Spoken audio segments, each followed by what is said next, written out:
Hello mga ka-breeders! Magandang araw sa ating lahat at sa mga kapwa farmers natin dyan. Sana po ay palaging malulusog yung mga alaga ninyo. Pumunta po dito sa bahay namin yung isa sa mga nag-aalaga ng aming baka. Dahil yung isa naming baka o inahing baka ay naglandi daw po. Kaya agad-agad po namin pinuntahan si Edsel Ramirez para po sa artificial insemination. Kaya samahan nyo ko at panoorin natin yung mga pangyayari sa ginawang artificial insemination ni Edsel Ramirez. Alright.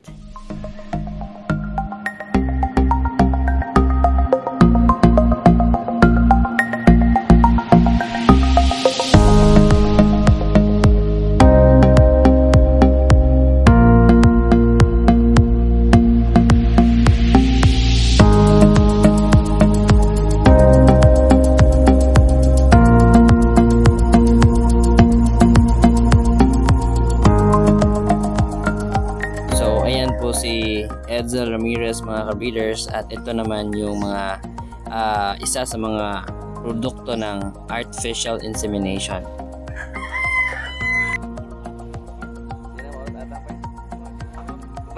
Yan po yung nanay nung maliit na baka, tsaka itong sa kabila naman yung nanay nung isang malaking baka.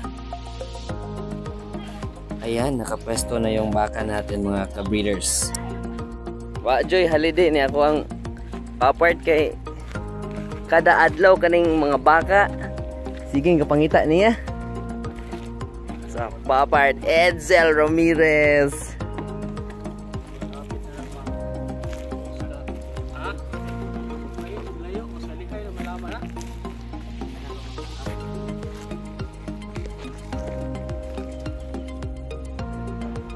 Yan po si Aling Herming, ang nag-aalaga ng aming baka.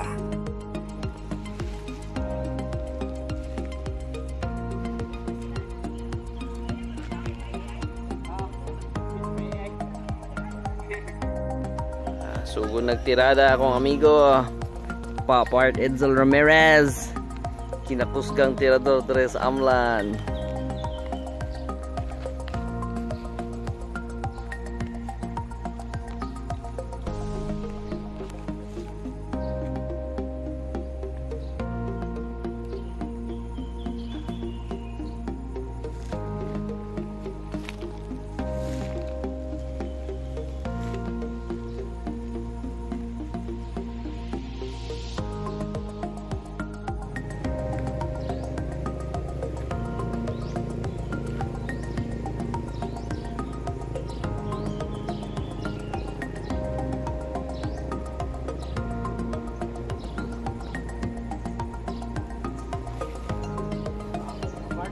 Taop na.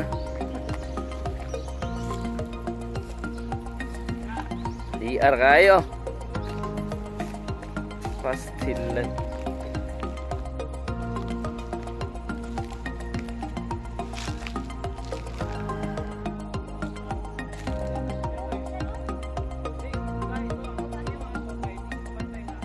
Ito po sa lugar namin mga ka-breeders, unti-unti pong nagkakalahi yung mga baka namin. So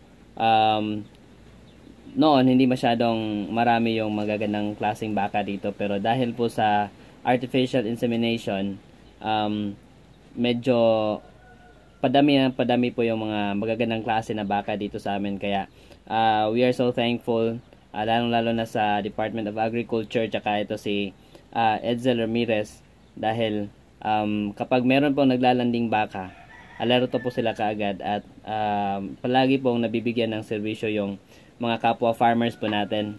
At dahil po sa artificial insemination, mas nakakatipid po tayo. If I can still remember it correctly, yung bayad ho namin dito kapag naglalandi yung baka tapos pinapano namin sa mga lalaking baka, nagbabayad ho kami ng mga 1,000 to 1,200 pesos. Pero dahil po sa artificial insemination, ang binabayaran lang po namin ay 300 pesos. Kaya napakalaking tulong po yung natitipid namin sa pag-artificial insemination. Tsaka, garantisado po na magagandang klase po yung resulta ng mga anak nila, ng mga baka namin. Kaya ayun, so lahat ng mga baka ko ngayon, puro artificial insemination na po. Tsaka yung mga binibili ko pong mga panibagong baka, produkto din ng artificial insemination ni Edsel Ramirez. Kaya we are so thankful.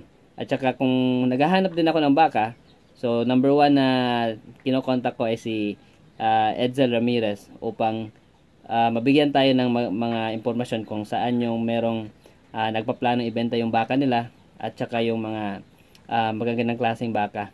So yun po yung content nating sa araw na ito. Alright, so thank you so much mga ka-breeders. God bless us all and happy breeding!